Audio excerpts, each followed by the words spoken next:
నా ప్రసంగం మొదలుపెట్టే ముందు ఒకసారి మన ఈ ఐక్యతను చాటుకోవడానికి కొరకు జై బోలో కాంగ్రెస్ పార్టీకి, జై బోలో సిపిఎం పార్టీకి, జై బోలో సిపిఐ పార్టీకి, జై బోలో టీజేఎస్ పార్టీకి, జై బోలో టీడీపీ పార్టీకి, జై బోలో సిపిఐఎంఎల్ పార్టీకి, జై బోలో మన ఇంటి పార్టీకి, జై బోలో తెలంగాణ జన సమితికి,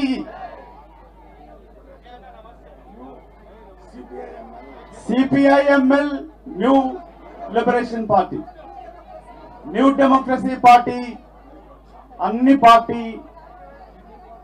ఐక్య వేదికకి వచ్చిన నాయకులందరికీ కూడా ముందుగా గౌరవ పెద్దలు సిపిఎం జాతీయ నాయకులు మాకు అత్యంత ఆదర్శనీయ గురుతుల్యులు సీతారాం ఏచూరి గారికి, తమ్మినేని వీరభద్రం గారికి, చాడా వెంకటరెడ్డి గారికి, కోదండరామ్ సారి గారికి, విశ్వేశ్వరరావు సారి గారికి, చెరుకు సుధాకర్ గారికి, గౌరవ పెద్దలు నాకు అత్యంత ఆప్తులు మరొక గుర్తులు సిపిఐ జాతీయ నాయకులు నారాయణ సారి గారికి,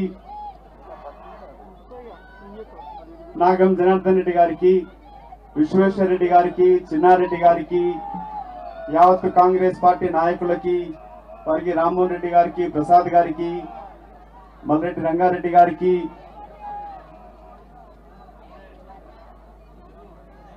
గౌరవ పెద్దలు అజీజ్ పాషా గారికి, రంగారావు గారికి, యువ సోదరిమల నర్సయ్య గారికి, ఇంకా పేరు పేరున వేదిక ఉన్న ప్రతి ఒక్క నాయకులందరికీ కూడా ఇదొక చరిత్రాత్మక దినం. జాతీయ స్థాయిలో సోనియా గాంధీ గారి నాయకత్వాన 19 రాజకీయ పార్టీలు ప్రస్తుత దేశ రాజకీయ పరిస్థితుల్లో జాతీయ పార్టీ బీజేపీ మోదీ గారి యొక్క ప్రభుత్వం, మన రాష్ట్రంలో టిఆర్ఎస్ పార్టీ ప్రభుత్వం అప్రజాస్వామికంగా ప్రజాస్వామ్య విలువలని కాలరాస్తూ మన్నించాలి. గౌరవ పెద్దలు మా తోటి మాజీ పార్లమెంట్ సభ్యులు టీడీపీ పార్టీ నాయకులు రావుల్ చంద్రశేఖర్ రెడ్డి గారికి కూడా సగౌరవంగా స్వాగతం పలుకుతూ, ఇక్కడికి వచ్చిన ముందున్న అన్ని పార్టీల నాయకులకి కార్యకర్తలకి శిరస్సు వంచి నమస్కరిస్తూ ఈ యొక్క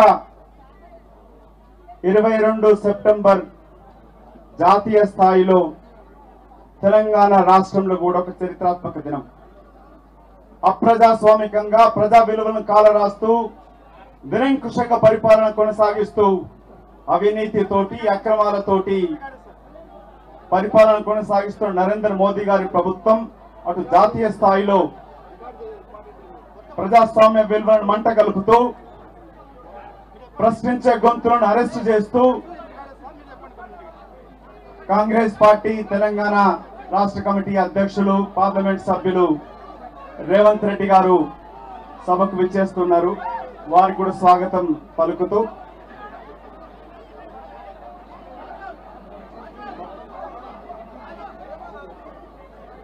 ఇవాళ దేశ పరిస్థితులను గమనిస్తూ ప్రజాస్వామ్యం కాపాడడం కొరకై అన్ని రాజకీయ పార్టీలు ఒక వేది మీదకి రావడం ఇది భారత రాజకీయాలకు ఒక మలుపు. రేవంత్ రెడ్డి గారిని కూడా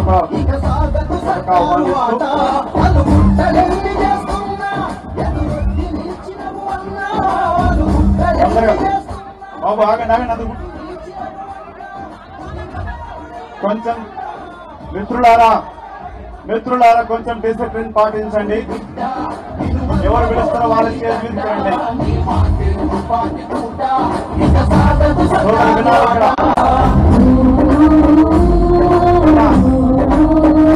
కొంచెం డిసిప్లిన్ పాటించండి.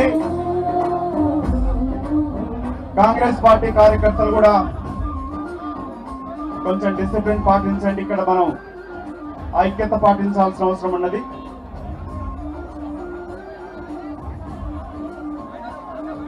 మోదీ సర్కార్ తీసుకున్న నిర్ణయాలు 7 సంవత్సరాల నుంచి నోటు బదిలీ గని కోవిడ్ ద్వారా రాజకీయ దేశ ఆర్థిక స్థితి అధోగతి పాలవుతున్న తరుణంలో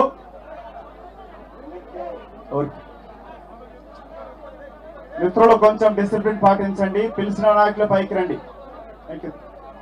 సాయి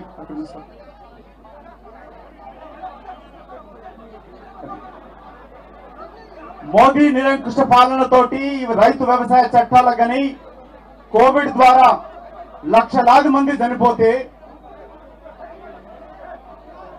ప్రధానమంత్రి నియోజకవర్గమైన వారణాసిలో పవిత్ర గంగా నదిలో వందలాది శవాలు తేలుతా ఉంటే మానవత్వం లేకుండా ప్రధానమంత్రి కనీస వ్యాక్సిన్స్ ఆర్డర్ చేయకుండా మీరు ఒకసారి ప్రతి కుటుంబం ఎవరిని కదిలించినా కూడా ఏదో ఒక కుటుంబ సభ్యుని మిత్రుని కోల్పోవడం.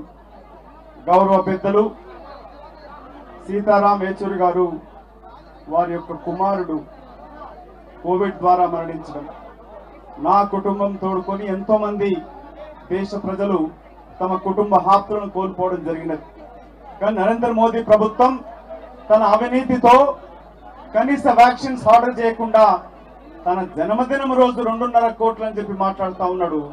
అయ్యా, నువ్వు రోజు జన్మదినం చేసుకుంటే ఇవాళ దేశంలో లక్షలాది మంది చనిపోకపోయేదే. 2.5 సంవత్సరాల తర్వాత నరేంద్ర మోదీ గారు నవ్వుతూ కనపడతా ఉన్నాడు. ఎందుకంటే విదేశీ పర్యటన చేస్తా ఉన్నాడు. విదేశీ పర్యటనతో ఉంటూ దేశ ఆర్థిక స్థితిగతులని మంట కలుపుతూ తను మాత్రం 18,000 కోట్లతోటి 2 విమానాలు కొనుక్కున్నాడు. దేశంలో నిరుపేద పెరుగుతా ఉంటే డిమానిటైజేషన్ ద్వారా ఆర్థిక స్థితి కుంటుపడుతూ ఉంటే జాతీయ నవగ్రహాలైన బిఎస్ఎన్ఎల్ గాని ఎల్ఐసి గాని మిగతా కంపెనీలని అధోగతి పాలు చేస్తూ వాటిని ప్రైవేట్ పరంగా అమ్మిపెడుతూ అదానీ అంబానీలకు అమ్మిపెడుతూ దేశ ప్రజలు మాత్రం అధోగతి పాలు చేస్తూ ఇవాళ సంవత్సరం పైన జాతీయ స్థాయిలో రైతులు ధర్నాలు చేస్తా ఉంటే పట్టించుకొని ప్రభుత్వం దాని కొరకై పార్లమెంట్ సమావేశాలలో జరిగిన ఒక నిర్ణయం ప్రకారంగా ఇవాళ జాతీయ స్థాయిలో జరిగిన నిర్ణయానికి అనుగుణంగా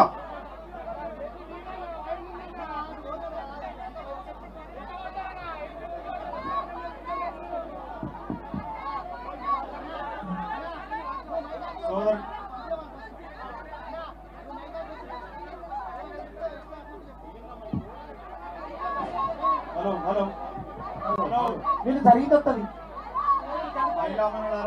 కొంచెం ఆగండి. హలో హలో హలో గౌరవ సోదరిమన్నకి విజ్ఞప్తి, ఈ సమావేశం ఏమా కొంచెం సైలెంట్గా ఉండండి,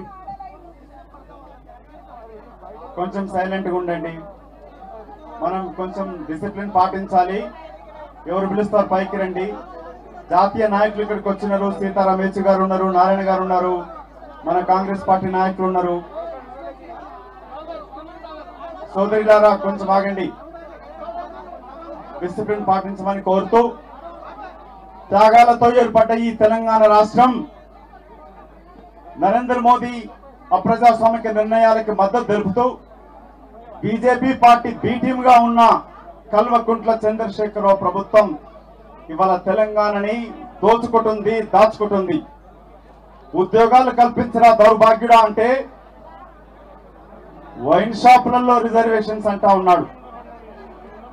ఉద్యోగాలే కల్పించుంటే 2,80,000 ఉద్యోగాలు ఇక్కడ కల్పించి ఉంటే ఇదే 10%, 15% బీసీలకి, 10% ఎస్సీలకి, 5% ఎస్టీలకి రిజర్వేషన్స్ కల్పించుంటే మన నిరుద్యోగ యువత తెలంగాణకై ఆత్మ బలిదానాలు చేసిన ఎంతో మంది నిరుద్యోగ సోదరులకు ఉద్యోగం వచ్చేది, ఆత్మహత్యలు ఆగేది. కానీ తను మాత్రం తన కుటుంబానికి తనకు మాత్రం ప్రగతి భవన్ కట్టుకున్నాడు. ఆఖరికి పైకానలు కూడా బుల్లెట్ ప్రూఫ్ అద్దాలతో కట్టుకున్న దుర్మార్గపు ముఖ్యమంత్రి కల్వకుంట్ల చంద్రశేఖరరావు ప్రజాధనాన్ని వృధా చేస్తూ 100 కోట్లతోటి ప్రగతి భవన్ కలెక్టర్ ఆఫీసులు కట్టుకున్నాడు, పార్టీ భవనాలు కట్టుకున్నాడు. కానీ గరీబోలకు ఇవ్వాల్సిన 2 బెడ్రూమ్ల ఇల్లు లేవు. ఇవాళ దళితులను మోసం చేస్తూ 3 ఎకరాల భూమి ఆటకెక్కినది. ఈ కారుగుడు తోడు కారు కూతలు కూస్తూ అన్ని వర్గాలని మోసం చేస్తూ కళ్ళబొల్లి మాటలు చెప్తూ మరొకసారి దగా పేరుతోటి దళిత బంధు స్కీమ్ తీసుకొస్తా ఉన్నాడు. ప్రశ్నించే కోదండరాం సార్ని గాని, విమలక్కని గాని, ప్రొఫెసర్ కాసింని గాని, విద్యార్థి నాయకులని, జర్నలిస్టులని అరెస్టు చేస్తూ భయభ్రాంతులు సృష్టిస్తా ఉన్నాడు. ఇక కాచుకోండి టిఆర్ఎస్ పార్టీ, బీజేపీ పార్టీకి హెచ్చరిక. ఈ యొక్క చరిత్రాత్మక కలయిక తరతరాలుగా కమ్యూనిస్టు పార్టీ ముఖ్యంగా తెలంగాణ రాష్ట్రంలో సాయుధ రైతాంగం పోరాటం చేసిన చరిత్ర, ప్రత్యేక తెలంగాణకి బీజాలు వేసింది కూడా ఈ కమ్యూనిస్టు పార్టీ భాగస్వామ్యంతో జరిగినది. ఇవాళ కమ్యూనిస్టు పార్టీ కలయికతోనే యూపీఏ ఒకటి కమ్యూనిస్టు కాంగ్రెస్ కలయిక. సోనియా గాంధీ ప్రధానమంత్రి మన్మోహన్ సింగ్ గారు ఉన్నప్పుడు సీతారాం యేచూరి గారు, మిగతా నాయకులు ఇవాళ జాతీయ ఉపాధి హామీ చట్టం గాని, రైట్ టు ఇన్ఫర్మేషన్ గాని, రైట్ టు ఎడ్యుకేషన్ గాని, right to health and food కూడా ఇది కమ్యూనిస్ట్ కాంగ్రెస్ కలయికతోనే జరిగినది. ఈ యొక్క కలయికతోటి భవిష్యత్తు రాజకీయాలు మారుతా ఉన్నాయి. దేశ ప్రజలకి ఒక అత్యున్నత సర్కారు ఇచ్చింది కూడా యూపీఏ ఒకటి. కమ్యూనిస్టు సోదరులు దూరం కావడంతో వారు నష్టపోయా, కాంగ్రెస్ పార్టీ రాజకీయంగా నష్టపోయినా దేశ ప్రజలు నష్టపోయినారు. ఇవాళ సబ్కా సాత్ సబ్కా వికాస్ అని చెప్పిన వ్యక్తి దేశంలో అత్యధిక లక్షలాది మంది చనిపోతా ఉంటే విదేశీ పర్యటనకు వెళ్తా ఉన్నాడు. 100 కోట్లు 1000 కోట్లు ఖర్చు పెట్టి పార్లమెంటు భవనం అంటా ఉన్నాడు. మన రాష్ట్రానికి వస్తే రైతు ఆత్మహత్యలు జరుగుతా ఉన్నాయి. 1,80,000 కోట్లు కట్టి ప్రాజెక్టులు కట్టిన ఈ దుర్మార్గపు టీఆర్ఎస్ పార్టీ ప్రభుత్వం ఇవాళ వరి వేస్తే ఉరి అంటూ ఉన్నాడు. హైదరాబాద్ నగరం విశ్వనగరం అని చెప్పిన దుర్మార్గుడు విష నగరంగా మార్చినాడు. ఇవాళ భారతదేశంలో డ్రగ్స్ క్యాపిటల్ అంటే హైదరాబాద్ నగరంగా ఏర్పడింది. దీంట్లో కల్వకుంట్ల కుమారుడి యొక్క వాడి బామ్మర్ది యొక్క పాత్ర. మ్యూజిక్ కన్సర్ట్స్ అంటూ బార్లు తెరుస్తా ఉన్నాడు. నిత్యావసర వస్తువులు తెరిచే షాపులు ఉన్నాయి కానీ మాత్రం జూబిలీస్ లో బార్ షాపులు తెరిచా ఉంటాయి. వీటన్నిటికీ వ్యతిరేకంగా తెలంగాణ రాష్ట్రంలో భారతదేశంలో ప్రజాస్వామ్యం విలసిల్లాలంటే, ప్రజా సమస్యలు తీరాలంటే, కార్మిక కర్షక మధ్యతరగతి కుటుంబాల జీవితాలు బాగుండాలనంటే ఇది ఒకటే మన ముందున్న అవకాశం. అన్ని పార్టీ ప్రజల కొరకై పోరాటం చేస్తున్న రాజకీయ పార్టీలను ఏకీకృతం కావడం ఒక చరిత్రాత్మక దినం. అటు సోనియా గాంధీ గారి నాయకత్వాన ఏర్పడ్డ, రాహుల్ గాంధీ గారి యొక్క మార్గదర్శనంతో ఏర్పడ్డ 19 పార్టీల కలయిక తెలంగాణ రాష్ట్రంలో మొదలైంది. మిత్రులు రేవంత్ రెడ్డి గారు, కాంగ్రెస్ పార్టీ రాష్ట్ర నాయకత్వం మునుముందు కూడా రాజకీయ లబ్ధి కొరకు కాకుండా ప్రజల ఆకాంక్ష అభివృద్ధి లక్ష్యంగా, ప్రజల ఆ చిరకాల ఆకాంక్ష ఒక సామాజిక స్వయం పరిపాలన, ఆత్మగౌరవ పరిపాలన ఉండేటట్టుగా తెలంగాణ రాష్ట్రం కూడా ఎదగాలనంటే, రాష్ట్రంలో దేశంలో ప్రజాస్వామ్యం కాపాడగలగాలనంటే ఈ ఐక్యత కొనసాగాలి. కాంగ్రెస్ పార్టీ మునుముందు కూడా ప్రజాస్వామ్య సమస్యలపైన పోరాటం చేస్తూ అన్ని రాజకీయ పార్టీలతోటి, ముఖ్యంగా సిపిఐ, సిపిఎం, సిపిఎంఎల్, టీజేఎస్ పార్టీతో కలిసి, మిగతా ప్రజా సంఘాలతో కలిసి ఈ పోరాటం కొనసాగిస్తుంది. మరొకసారి కాంగ్రెస్ పార్టీ తరఫున ప్రతి జాతీయ రాజకీయ పార్టీలకు వచ్చిన ప్రతి ఒక్క నాయకులకి, కార్యకర్తలకి శిరస్సు వచ్చి నమస్కరిస్తూ జై హింద్.